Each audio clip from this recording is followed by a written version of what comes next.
polling shows that a lot of people, especially independent voters, really want this to be a change election. And that they tend to break for you in terms of thinking about change. You are a member of the President's administration. Under a Harris administration, what would the major changes be? Let me just explain something to you here, okay? This is a major area of weakness for Kamala Harris. She should have a really solid answer for this by now. A competent team would look at the polling that shows 65% of likely voters want something different from the current administration, the Biden administration, and only 25% of voters think Kamala Harris represents that change. If that is something that you've seen for months at this point, then you absolutely need to figure out a way to communicate to the broader public that you are different than Joe Biden. So now let's hear what Kamala Harris says about this. And what would stay the same? Sure. Well, I mean, I'm obviously not Joe Biden. I noticed. And so that would be one change in terms of, but also I think it's important to say with, 28 days to go, I'm not Donald Trump. And so when we think about the significance of what this next generation of leadership looks like, were I to be elected president, it is about, frankly, I love the American people, and I believe in our country. I love that it is our character and nature to be an ambitious people. We have aspirations, we have dreams, we have incredible work ethic, and I just believe that we can create and build upon the success we've achieved in a way that we continue to grow opportunity, and in that way grow the strength of our nation. So for example, my economic policies, I think of it, and I've named it as creating an opportunity economy. So it's about things like investing in small businesses. I love our small businesses. Now let me ask you, do you think that's moving? Seriously. And no wrong answers here. Do you think what she just said is like a moving speech? Do you believe her when she says these things? Like, I do feel like back in the day, our politicians were significantly better orators, all forms of human poverty and all forms of human life. And yet the same revolutionary beliefs for which our forebears fought are still an issue around the globe. The belief that the rights of man come not from the generosity of the state, but from the hand of God. Yeah, but this isn't a talk. Yeah, but this isn't a talk show interview. No, dude, you're missing the point. Kamala Harris's statements on her speeches are also identical, literally verbatim, to her talk show answers. Okay, she's repeating all of the things from her straight up DNC speech. Different audience and venue. You guys are coping.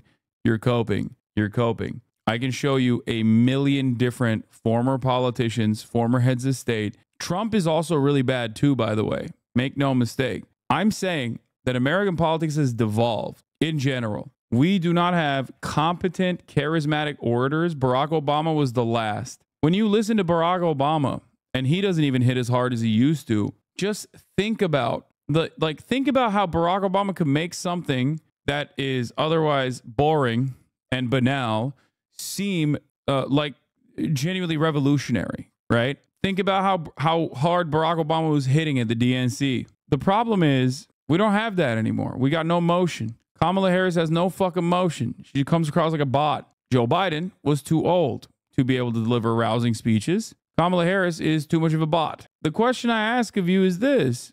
Do you believe her when she says, "Oh, I love America"? When we think about the significance, I love America's ambitious nation. Like, do you believe that? Do you actually believe that? No, don't say who cares. Don't say who cares. Her alternative is Donald Trump, because you are going to vote for her. We're not talking about you.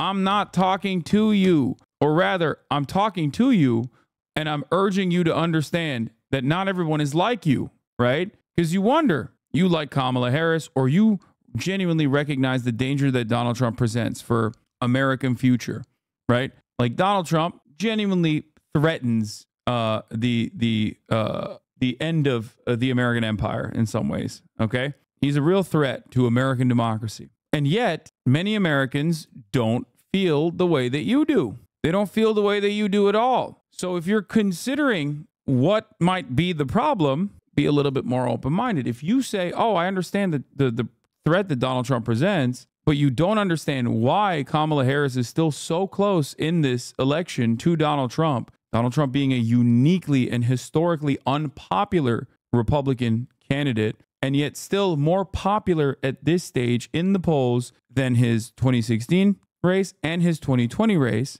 Why is this happening? If that's a question that you have for yourself, this is one of the answers. And this doesn't mean that Kamala Harris is going to lose. I still think she's going to win, but I think she's making it. The Democratic Party in general is doing their darndest, fighting their hardest to make this as close a race as possible. Older suburb POV, even if Chad hates it, can tell you the older generation overwhelmingly finds her believable when she says stuff like this. They do believe her. Dog, you're in a fucking college-educated suburb. Like, we know your neighbors like Kamala Harris. They're going to vote for Kamala Harris. The polls show that your neighborhood is going to vote for Kamala Harris. The question is that going to be enough to float her across the finish line? Now, I think it may, but I also think that every time she comes out with this wishy-washy shit and has a I am just like Joe Biden ass speech, every time she does that, when she is objectively not Joe Biden, as in she is a black Indian woman, this puts her in a really scary situation for her electoral chances. Because while college-educated suburban voters that might have historically voted for the Republican Party in your neighborhood are still interested in her in the same way that they were interested in Joe Biden, there are plenty of people who go, she's too liberal, which is a catch-all term for she's a black woman. So her trying to make up with that demographic when the intractable, unchanging qualities of her are the reasons as to why they will not vote for her is stupid. She needs to be focusing on bringing forward as many voters that are in historic Democratic Party coalitions that are no longer actively a part of the Democratic Party's base of support. She should not be running a 2020 Joe Biden, or to the right of the 2020 Joe Biden campaign. She should be running a 2008 Barack Obama campaign. And she had the opportunity to do so, but she didn't. Stop edging us, play the clip. I did. I finished it. I just went back to this part because it was just like bad. She is just American, not black, Indian, just American. Focus not on the race. It should mean nothing. What kind of fucking nonsense is this, bro? We're doing fucking calculations about like middle America. We're talking about swing state voters who are non-college educated. You think they don't make this argument? I don't give a shit that she's black or Indian or a woman. I don't care at all. First of all, the way that she presents her policies, it doesn't matter. She is not advocating for things like she is a black Indian woman. She's advocating for the same exact things that like many Republicans would have advocated for maybe fucking, 8 years ago, with the exception of abortion. But when we're talking about this sort of stuff, I'm talking about the American voters and what they see. They're wrong, but that's it. I think that her running the way that she's running towards Joseph Robinette Brandon, is making this race unnecessarily close. That's it. What will Democrats learn if Trump wins again? I assume nothing. Absolutely nothing. Nothing will be learned. No, the Democratic Party's not going to learn any lessons. Come on, be real. No. If they would have learned anything, they would have learned a lesson from 2016, which they didn't.